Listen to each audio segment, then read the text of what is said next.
Добар ден и доброволете во последната епизода за оваа сезона на Мистериозните папки. Денес ќе пробаме да дознаеме што се случило со една од најпознатите жени во историјата на авиацијата, Амелија Ерхарт.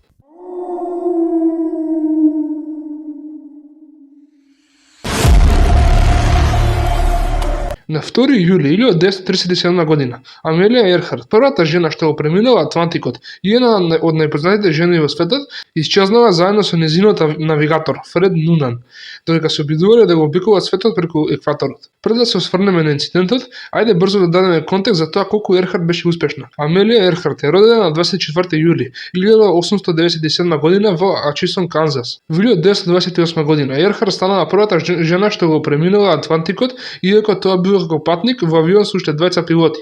Сепак, од 20 до 21 мај 1932 година, Ерхарт повторно ќе направи патувањето, овој пат сама, летајќи од Нјуфаундленд до Ирска за околу 15 часа. Таа била втората личност што некогаш го завршила овој лет. За време на ова патување, таа демонстрираше својата досетливост во време на опасност, бидејќи нејзиниот авион претрпе протекување во резервоарот за гориво, мраз на крилата и пукнат колектор што во еден момент предизвика моторот да исфрли пламен.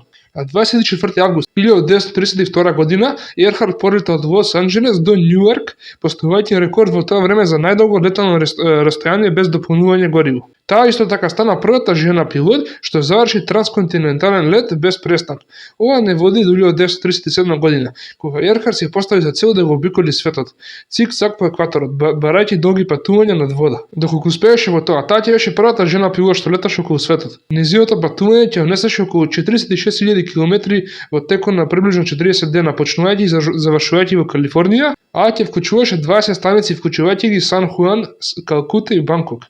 Ерхарт летала во двомоторен авион Lockheed 10 Electra, високо перформансен авион со капацитет од 10 патници, специјално опремен со резервоари што му возможувале да носи над 450 литри гориво. На 21 мај Ерхарт и нејзиниот навигатор Нунан го започнале своето патување од Окленд, Калифорнија. Утрото на 2 јули 1937 година, 42 дена по почетокот на нивното патување, Ерхарт и Нунан се подготвиле да го напуштат Лаја, Нова Гвинеја. Тие веќе биле на околу 35.000 километри од почетокот на патувањето и имале уште околу 10.000 километри пред да се вратат во Калифорнија. Ерхарт планирала да застане на 400 километри оддалеченост од островот Халанд за да наполни гориво. Тоа бил летот околу 18 часа.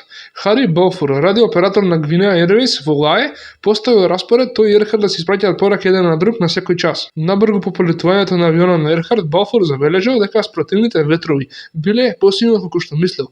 Тој испратил порака за овие информации до Ерхарт, сепак Ерхарт не ги добил овие пораки. Брзината на спротивниот ветар можела да влие на брзината на авионот, потрошувачката на гориво и далечината на патот. Во околу 14 и 18 часот пораките на Ерхарт кои биле блокирани преходно конечно биле примени од Балфур во Лај. Таа ја кажала својата брзина 260 км и надморска висина од 2100 км. Се изгледало дека е во ред. Малку повеќе од еден час подоцна, нејзините следни пораки кажале дека таа се искачила на 3000 км.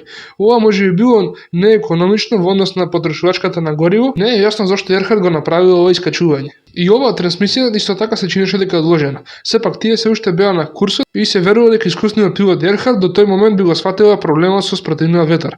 Како што се приближувале кон островот Халанд, авионот веројатно имал само 360 литри гориво.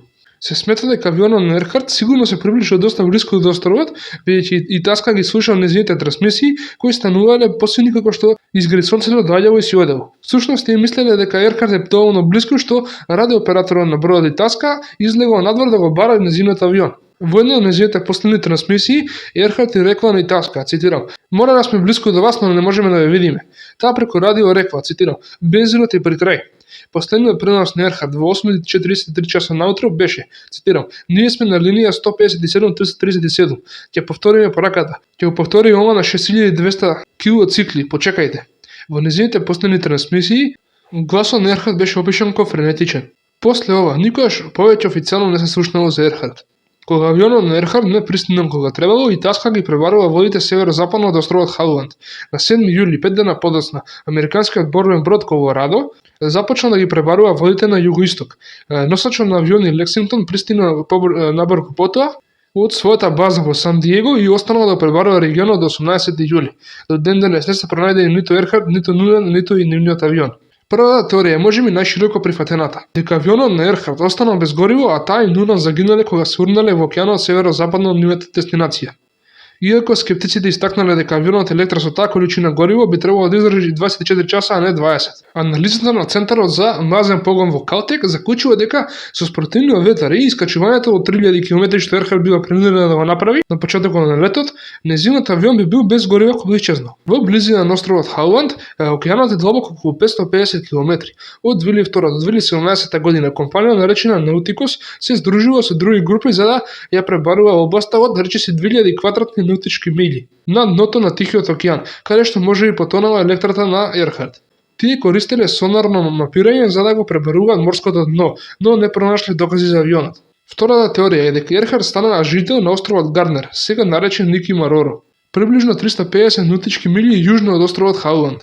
Нику Мароро е долж линијата 157-337 по која Ерхард последен пат пријавила дека летала. Додека нејзиниот авион губел гориво, се смета дека го забележува коралниот гребен на Ники Мароро, кој при осека може би служи како писта за итно слетување. Приближно 2 до 3 години подоцна, во 1939 или 1940 година, британски колонијален офицер по име Джералд Галагер пронашал остатоци од шатори на островот, заедно со кутија за секстант, алатка што се користи за одредување на географската ширина и должина на небесни тела.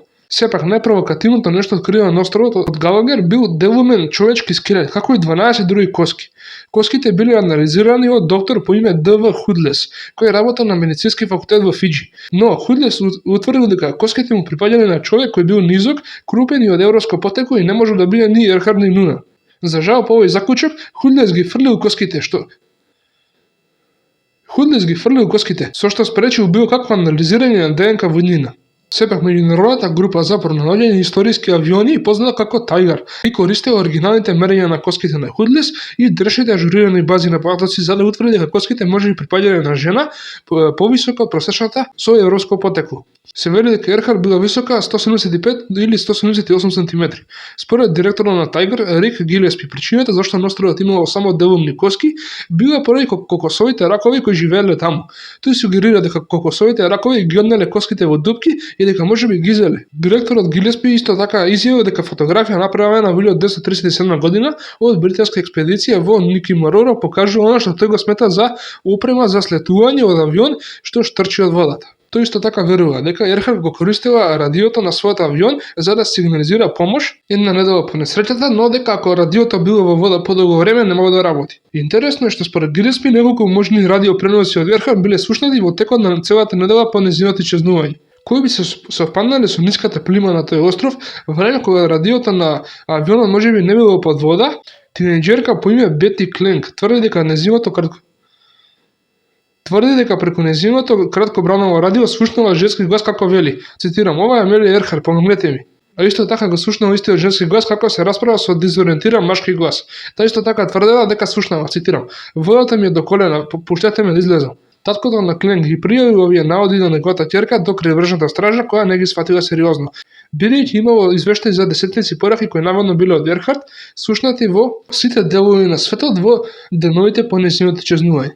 Во 1991 година Гилеспи пронашол дел од гумен ѓон од чевла на островот и на него се содржале зборовите Cats Paw Rubber Company USA. Ѓонот бил од истиот тип чевла што Ерхард го носела на фотографијата направена во Индонезија кратко пред нејзиното исчезнување. Сепак ѓонот припаѓал на чевла со број 9, што би бил преголем за Ерхард.